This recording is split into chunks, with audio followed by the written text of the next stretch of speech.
بسم اللہ الرحمن الرحیم۔ دنیا میں سب سے قریبی رشتہ ماں باپ، بہن بھائیوں، بیوی شوہر کا ہوتا ہے۔ یہ وہ رشتے ہیں جو انسان کی خوشی غمی میں شامل ہو کر اپنے بھائی بہن، بیٹے اور بیٹی کا ساتھ دینے میں ہر ممکن کوشش کرتے ہیں۔ یہ وہ رشتے ہیں جن کے بغیر انسان کا اس دنیا میں زندگی گزارنا بہت ہی مشکل ہے۔ کبھی کبھار ہمارے ذہن میں یہ سوال آتا ہے کہ کیا جنت میں ہمیں ہمارے رشتہ دار اور ماں باپ مل سکیں گے؟ ہم اگر دنیا میں نیک اعمال کر کے جنت حاصل کر لیں تو کیا جنت میں ہماری یہ خواہش بھی پوری ہوگی کہ ہم اپنی ماں یا بیوی یا کسی بھی اپنے چاہنے والے کے ساتھ رہ سکیں؟ حدیث میں ہے کہ جب کسی انسان کی روح قبض کی جاتی ہے تو اس کی روح کو علیین یا سجین میں بھیجا جاتا ہے۔ علیین نیک روحوں کا مقام ہے، وہاں تمام روحیں اس روح سے ملاقات کرتی ہیں۔ جس بندے کی روح کو بھی علیین بھیجا جاتا ہے تو اس کی روح سے ملنے کے لیے تمام رشتہ داروں کی روحیں اس روح کے پاس آتی ہیں، جیسے وہ کئی صدیوں سے کوئی بچھڑا انسان ہو۔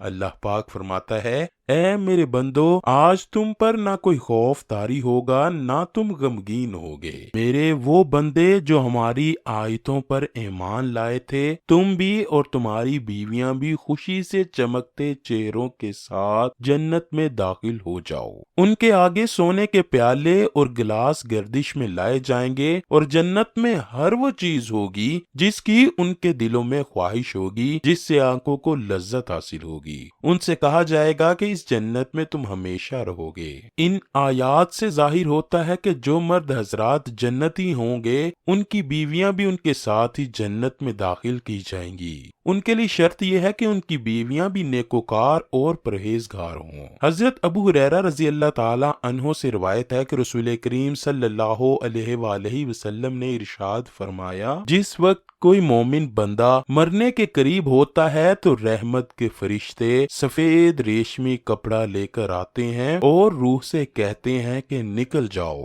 تو اللہ سے رضامند ہے اور اللہ تجھ سے رضامند ہے، اللہ کی رحمت کی جانب اور اس کے رزق کی جانب اور اپنے پروردگار کی جانب جو کہ غضبناک نہیں ہے۔ پھر وہ روح اس طرح معطر حالت میں نکل جاتی ہے جس طریقے سے عمدہ خوشبودار مشک، اور فرشتے ہاتھ در ہاتھ اسے اٹھاتے ہوئے آسمان کے دروازے پر لے جاتے ہیں تو آسمان والے فرشتے کہتے ہیں، کیا عمدہ خوشبو ہے جو کہ زمین سے آئی ہے۔ اس کو اہل ایمان کی ارواح کے پاس لاتے ہیں تو وہ ارواح خوش ہوتی ہیں اس سے زیادہ جو کہ تم کو کسی بچھڑے ہوئے شخص کی آمد سے ہوتی ہے۔ پھر پہلے سے موجود مومنین اس آنے والے سے دریافت کرتے ہیں، فلاں آدمی نے کیا کیا اور فلاں آدمی کا کیا ہوا، یعنی جس شخص کو وہ لوگ دنیا میں چھوڑ کر گئے تھے اب وہ کس طرح کے کاموں میں مشغول ہے۔ پھر خود ہی ان میں سے چند ارواح کہتی ہیں، ابھی ٹھہر جاؤ، اس کو چھوڑ دو،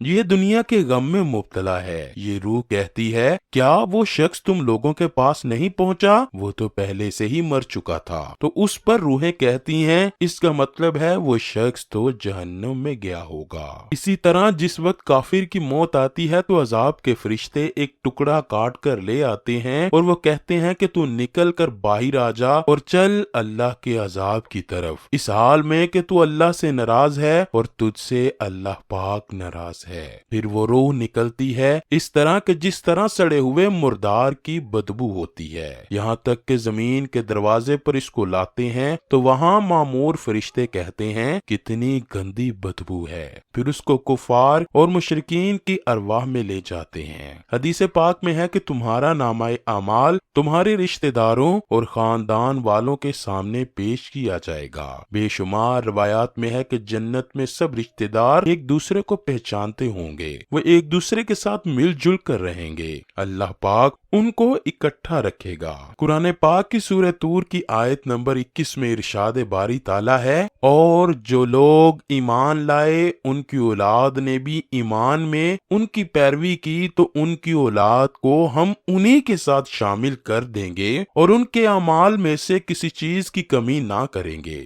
حضرت ابن عباس رضی اللہ تعالیٰ عنہ فرماتے ہیں کہ بے شک خدا مومن کو سکون دینے کے لیے اس کی اولاد کو اس کے اصل مقام سے کئی گنا بہتر مقام تک پہنچا دے گا۔ اصل میں اس کی اولاد اس درجے تک نہ پہنچ سکتی ہوگی۔ آپ صلی اللہ علیہ وآلہ وسلم نے ایک آیت کی تلاوت فرمائی جس کا ترجمہ کچھ یوں ہے: جو لوگ ایمان لائے ہیں اور ان کی اولاد نے بھی ایمان میں ان کی پیروی کی۔ اس سے پتہ چلتا ہے کہ جنت مومنوں کی مرضی کے مطابق ان کی اولاد کو بھی ان کے ساتھ ہی رکھا جائے گا۔ یہ وہی لوگ ہوں گے جنہوں نے دنیا میں رہتے ہوئے اچھے اور نیک اعمال کیے ہوں گے۔ اگر انہوں نے گناہ کیے بھی ہوں گے لیکن انہوں نے دنیا میں ہی اللہ سے سچے اور پکے ایمان کے ساتھ توبہ کر لی ہوگی تو اللہ پاک ان گناہ گاروں کی توبہ کو قبول کرتے ہوئے معاف فرما دے گا۔ اللہ پاک ایسے بندوں کی مرضی بھی طلب فرمائے گا، پھر ان سے ان کی مرضی دریافت کی جائے گی تو وہ کہیں گے ہمارے تمام گناہوں کو معاف فرما دیا جائے، تو اللہ ان کے تمام گناہوں کو معاف فرماتے ہوئے ان کو دنیا کے سب سے کیے ہوئے گناہوں کو بھلا دے گا اور جنت میں ایک مومن کے لیے خوشی اور لذت ہی ہوگی۔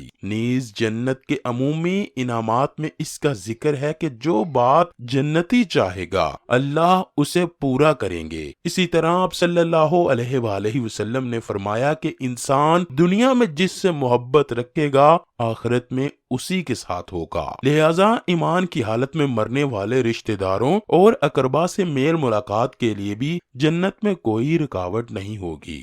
قرآن کریم کی سورہ بقرہ کی آیت نمبر 25 میں اللہ پاک یوں ارشاد فرماتا ہے: اور جو لوگ ایمان لائے اور نیک عمل کرتے رہے ان کو خوشخبری دو کہ ان کے لیے جنت کے باغ میں جن کے نیچے نہریں بہ رہی ہوں گی، جب انہیں ان میں سے کسی قسم کا میوہ کھانے کو دیا جائے گا تو وہ کہیں گے یہ تو وہی ہے جو ہم کو پہلے بتایا گیا تھا، اور انہیں ایک دوسرے کے ہم شکل میوے دیے جائیں گے اور وہاں ان کے لیے پاک بیویاں ہوں گی اور وہ بہشتوں میں ہمیشہ رہیں گے۔ نبی کریم صلی اللہ علیہ وآلہ وسلم کا فرمان اقدس ہے: مومن کو جب جنت میں داخل کیا جائے گا تو اگر وہ کسی بھی رشتہ دار کو ملنے کی خواہش رکھے گا تو اس جنتی کا بستر اس جنتی کو اس کے جنت میں دوسرے رشتہ دار کے پاس لے کر چلا جائے گا۔ وہ دونوں جنتی رشتہ دار ایک دوسرے سے باتوں میں اس قدر مشغول ہو جائیں گے کہ وہ ایک دوسرے کو یہ باتیں کہیں گے کہ ہم نے اللہ سے سچے دل سے توبہ کی تھی اور اللہ نے ہماری فلاں دن اور فلاں مقام پر بخشش فرمائی تھی۔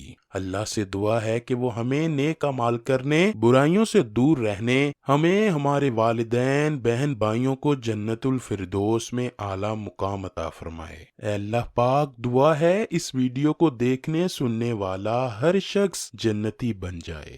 کمنٹ سیکشن میں آمین ضرور لکھیے گا۔